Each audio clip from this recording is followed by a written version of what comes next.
Now, at this point, got a deal, made an offer to the seller, and they say yes. Right? Kind of freaking out, right? Like, oh my gosh, this actually works.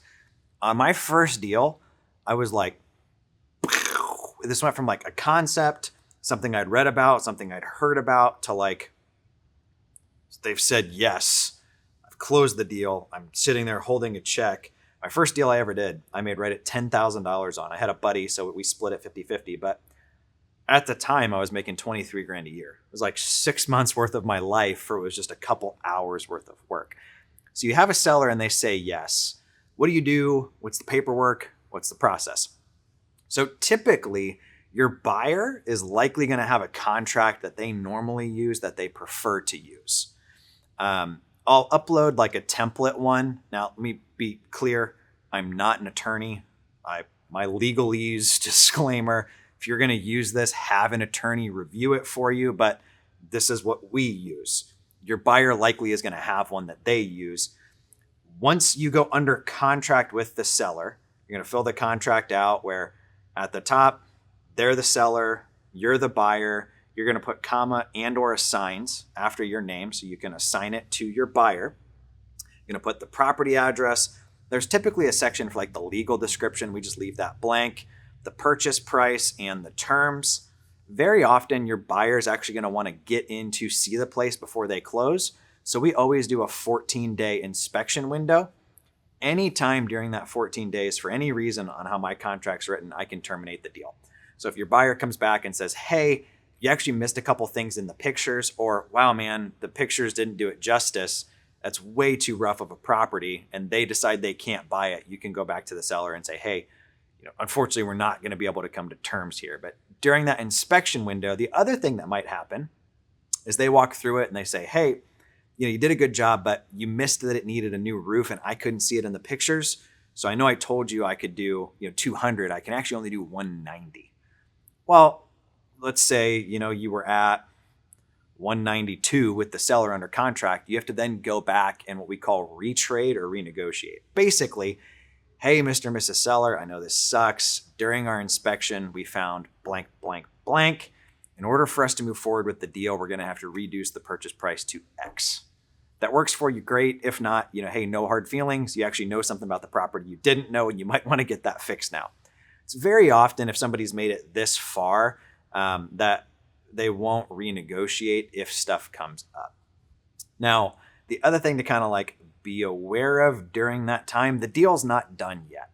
A lot of people when they're new make the mistake of got an offer, got a buyer, they've accepted, and mentally they've already spent how much money they think they're going to make. Never do that. Stuff comes up all the time. Maybe it's an elderly seller and they pass away. Or maybe it's, during the inspection, problems come up and you can't do the deal anymore, right? So make sure you don't like mentally spend the cash before you have it. But you're then going to go to a title company or an attorney, depending on your state.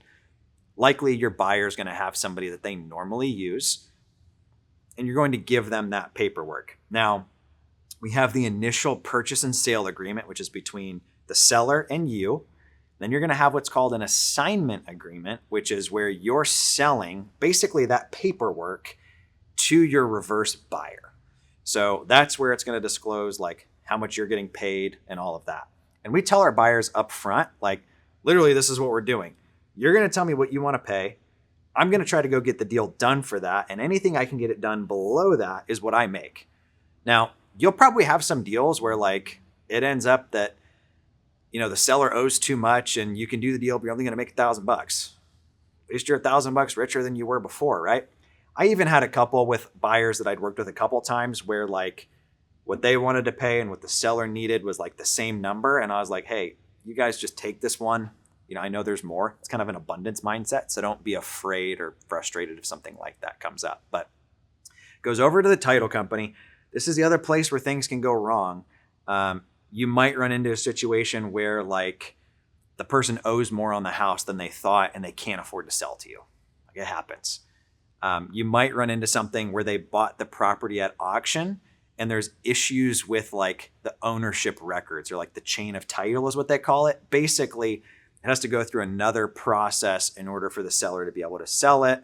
You might have something where somebody inherited a house and they're trying to sell it to you and they really can't because it has to go through probate. So that's just, be aware, we're still not a done deal yet.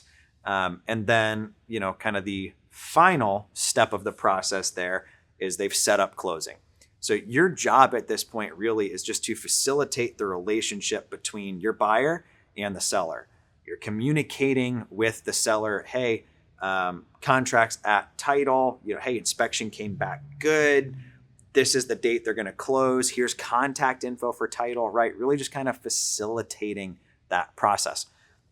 One question you might have as you're looking through these contracts, there's something called earnest money deposit, or EMD.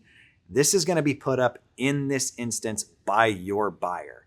Because if they've given you the go-ahead, they've given you the contract, you've locked it up and shot it over to title with the assignment agreement that they're going to provide for you. We'll give you a template as well, but likely they're going to have their own docs that you want to use. You're then going to let the seller know, hey, earnest money has been deposited. In every state but I believe Ohio, you have to do EMD in order for the agreement to be like legally binding. Normally we do like 1% of the purchase price, like $500 to $1,000. We don't normally do much more. Don't be the guy who just throws down $1 because then you look scammy to the seller and they might not sign the agreement after they've agreed to it. It's totally up to you, but early on we did all of this in person. So I'd over the phone get them to say, yes, awesome, let me bring the contract by. I'd walk them through it line by line and fill it out with them right there on the spot.